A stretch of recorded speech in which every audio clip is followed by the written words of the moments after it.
ஓம் ஆறுமுக அரங்கமகா தேசிக சுவாமிகள் திருவடிகள் போற்றி. தவத்திரு குருநாதர் ஆசியால் அகத்தியர் சன்மார்க்க சங்கம் தூத்துக்குடி கிளை சங்கத்தின் சார்பாக 16/2/2026 தூத்துக்குடி தெப்பக்குளம் மாரியம்மன் கோவில் வளாகம் மற்றும் அரசு மருத்துவமனை வளாகத்தில் பசித்தோர் சுமார் 500 நபர்களுக்கு புளியோதரை சிறப்பாக வழங்கப்பட்டது.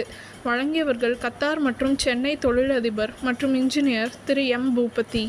அன்னதானத்திற்கு பொருளுதவி செய்தவர்களும் தொண்டு செய்தவர்களும் அவர்கள் குடும்பத்தாரும் எல்லா வளமும் பெற்று சிறப்புடன் வாழ வேண்டுகிறோம்.